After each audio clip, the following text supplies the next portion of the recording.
An old, ragged man carrying a sack walked into bank and declared, "This bank is mine."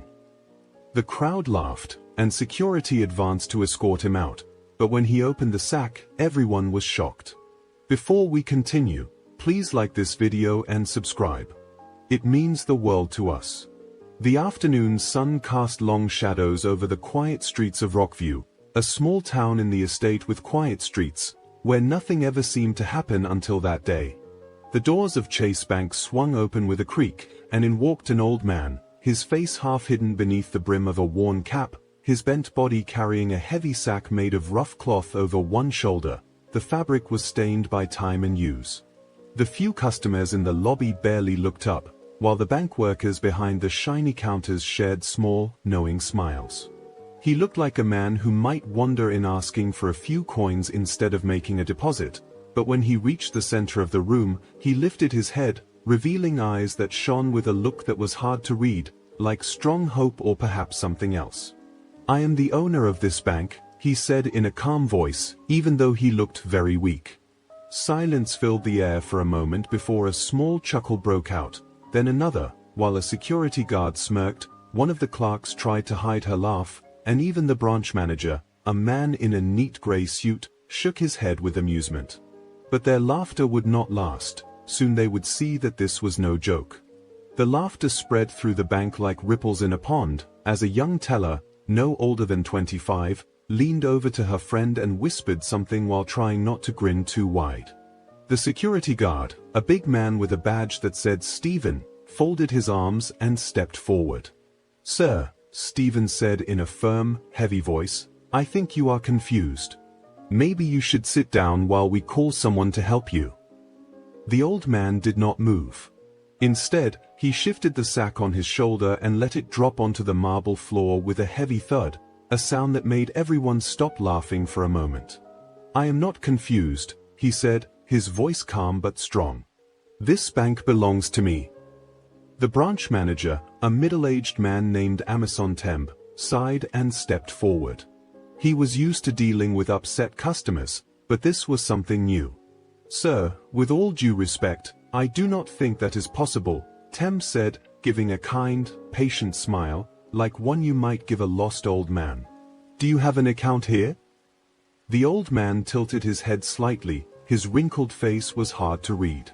"Account? Son, I built this bank." A small laugh came from the crowd, weak and unsure. Stephen, the security guard, stepped a little closer, his hand near his belt. "All right, sir, I think it is time you tell us what is in the sack." The old man finally smiled, but it was not a smile that made people feel happy. It was slow and careful, a smile that held old memories and something else, too. He bent down, his fingers wrapping around the rough burlap, and when he opened it, the room changed. The laughter stopped, and a hush fell over the bank as everyone understood. What they had expected to be a pile of old junk, maybe a few coins, was not what they saw. Bundles of old, faded banknotes spilled onto the marble floor, thick bunches, wrapped in paper bands stamped with Chase Bank's first logo, a logo that had not been used for over 50 years.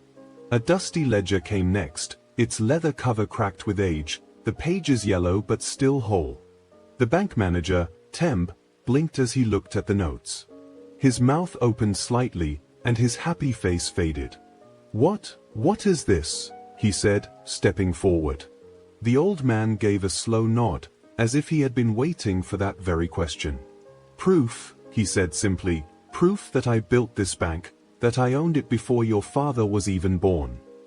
Stephen frowned but did not move. He was not a banker, yet even he could see that those bills were real. Temb swallowed hard, his mind racing. "That is impossible," he said, though his voice shook. "Even if you had money from long ago, it does not mean you kept the ledger." The old man interrupted, "My name is in there." Temb paused, then crouched and lifted the book with careful hands. He flipped through the brittle pages until his fingers finally stopped moving. His eyes looked at the old man in shock. "C.K. Kirby," he whispered. The old man nodded.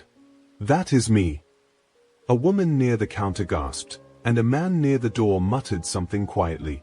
The name was not new, it belonged to the very first founder of the bank, but that was not possible. C.K. Kirby had been gone for many years, thought to be dead. Temb shook his head. That cannot be you. C.K. Kirby would be over 100 years old by now. The old man's eyes shone. And yet here I am. A heavy silence filled the bank, no one laughed anymore. The weight of the silence pressed down on the room like a thick fog. No one spoke, no one moved, the only sound was the slow, careful flipping of ledger pages as Temb looked through the records, his face growing paler with each passing second.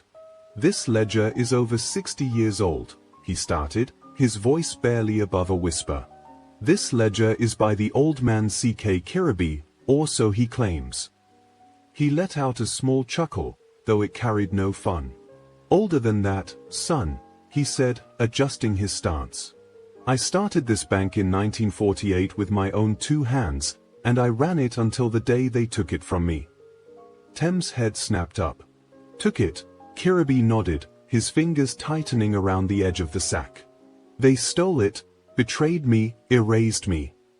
He swept his eyes around the room, landing on the grand chandelier, the shiny counters, the fine marble floor. They built this on my bones. Stephen cleared his throat. All right, this is getting a little crazy, he muttered, looking at Temb. Boss, you want me to call the cops? Temb didn't answer, he was too busy staring at the name in the ledger, the dates, the official signatures, the signatures that matched the framed documents on the wall behind him. C.K. Kirby was no myth, he was real. But if this man is him, that's not necessary, Temb said slowly. He turned his attention back to the old man. Mr. Kirby, if that's really you, what happened? Why did you disappear?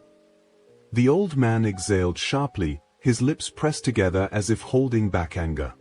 I was betrayed, he said again, by my own business partner, John Williams. We built this bank together. He was supposed to be my friend, but greed does strange things to a man. One day, he had the papers changed, convinced the board I was unfit to run things, and just like that, I was out. My name was erased, my life was ruined. A murmur spread through the small crowd in the bank, but that was decades ago, a woman in the back whispered. Kirby nodded.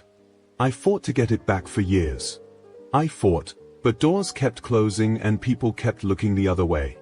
Then one day, I vanished, because that's what they wanted, wasn't it? For me to disappear? Temb swallowed hard. And now you're back. The old man nodded once more. Yes, I'm back. His fingers tightened around the sack again, and I'm here to take back what's mine. A chill ran through the room. Stephen shifted his stance, uneasy. All right, sir, I'm going to have to ask you. Kirby reached into the sack again. People gasped. A woman near the entrance took a step back. Stephen's hand flew to his holster, but when Kirby pulled his hand out, it wasn't a weapon he held, it was a stack of papers, yellowed, stamped, and signed, legal documents. Temb stepped forward hesitantly and took them from the old man's outstretched hand. His eyes moved over the text, and his face grew tighter with each line he read. Then he stopped, his hands trembled slightly. Oh my God, he whispered. What is it? Stephen asked, still tense. What is it? Temb lifted his eyes to meet Kirby's. These documents, he swallowed, they show that you never sold the bank. Kirby gave a small, satisfied nod. That's right. Temb shook his head in disbelief. If these are real, then look at the framed certificates behind me, certificates that bear the name Matt and Sons, the family that controlled the bank for generations, then this bank was stolen from you. The crowd murmured louder now.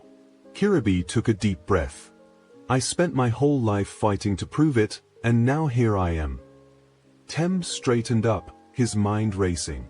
If the papers were real, and they surely looked real, then C.K. Kirby had a legal right to the very building where they stood, and that meant the true owner of Chase Bank was right in front of them. The people who had laughed at him just moments ago now stared in shocked silence, finally seeing the truth and beginning to feel sorry. The weight of the moment settled over the bank like a big, dark storm. Soft whispers filled the air, quiet voices mixed with worry and uncertainty. Tim's hands shook as he turned the old pages of the papers, his heart beating faster with each signature, with each official stamp that proved what it all meant. To him, the old man stood very still, his presence now very serious. He had come into the bank as a joke, a lost man from the past, thought to be just a confused wanderer, but now he was something else entirely, a strong force. The ghost of a long-hidden truth was showing itself in the shiny floors, the high ceilings, the grand chandeliers. Every part of the building was built on stolen dreams, a monument to lies. And the man who had been cast aside, forgotten, had come back. Tim sighed hard, his thoughts spinning. This was more than just an embarrassing moment, more than an old man with an unbelievable tale. This was a reckoning. If the papers were real, and they surely looked real, then the whole history of Chase Bank was a lie. The workers, who had once been amused, now stood very still, their eyes shifting between Temb and the old man. The customers, who had once not cared, now clutched their belongings even tighter, as if caught in something much bigger than themselves. The security guard shifted uncomfortably, his fingers still near his belt, unsure whether this moment required strength or caution. Outside, the world went on. Cars drove by on the street, and people walked past, unaware of the big truth coming out inside the bank. But inside, time felt very slow. The old man bent down and lifted a bundle of the old banknotes from his sack. He ran his fingers over the worn paper, as if touching the past, a past when he had once possessed wealth, power, and trust, only to have it all taken away. The heavy years sat on his shoulders, yet his hands remained steady. Tem felt his throat tighten. He had spent his whole career believing in the bank's history, its rules, its old ways. And now, that strong foundation was crumbling beneath him. A choice lay ahead. Would they speak the truth, fix the past, and make things right, or would they hide it again? The room stayed silent. Somewhere far away, a clock chimed the hour, and the old man waited. The air inside the bank had changed. The laughter had vanished into quiet silence, a soft understanding that something much bigger than all of them had just been revealed. The heavy truth of history pressed down in that marble room, a reminder of a wrong that was many years old. C.K. Kirby stood still, his face calm yet his presence strong. He had waited his whole life for this moment, not just to be heard, but to be seen. His eyes swept the room, taking in the signs of wealth, the shiny brass plaques, the heavy wooden desks, all on ground that had once been his. Tem swallowed hard. He knew what had to be done. His hands, still holding the papers, felt as though they carried the whole history of the bank. He turned slowly, stepping toward the back office. The board had to see this, and the lawyers would have to be called.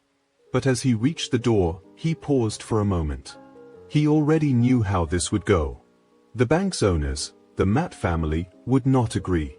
They would say it was a mistake, claim the papers were fake, and drag the matter through court for many years, hoping time would hide the truth once again. And Kirby, he might not have many years left. A soft murmur spread among the gathered employees. A few looked at each other, uncertain. Then, slowly, a young teller stepped forward. She bent down and carefully picked up one of the faded banknotes from the pile at Kirby's feet. She looked at it for a long moment before placing it on the counter, as if it was something very special. Then, as if that single act broke the heavy silence, another teller did the same, and then another. One by one, the employees moved forward, each placing a piece of Kirby's past onto the counter, his proof, his claim, his legacy. Stephen, the security guard, shifted his weight but did not stop them. His hand, once near his belt, now rested at his side as he offered a small nod toward Kirby. The old man watched in silence. He had no more words to say, no more battles to fight. He had come with nothing but the truth, and the weight of many years behind him. And now, for the first time in decades, he was finally being seen. Tem finally spoke, his voice quieter than before. "This isn't over," he murmured, more to himself than to anyone else. No, it wasn't over, but it had begun. C.K. Kirby let out a slow breath. He turned and walked toward the door, his steps measured and sure. He did not look back, he did not need to, because, for the first time in a very long time, he had won. As the sun dipped below the horizon in Rockview, a new chapter began for Chase Bank, a chapter built on truth, justice, and the courage to reclaim what was once lost. Thank you for watching. If this story resonated with you, sparked your curiosity, or challenged your view of the past, join our community, hit like, subscribe, and share your thoughts in the comments below. Your voice matters, and together, we can unearth more hidden stories waiting to be told.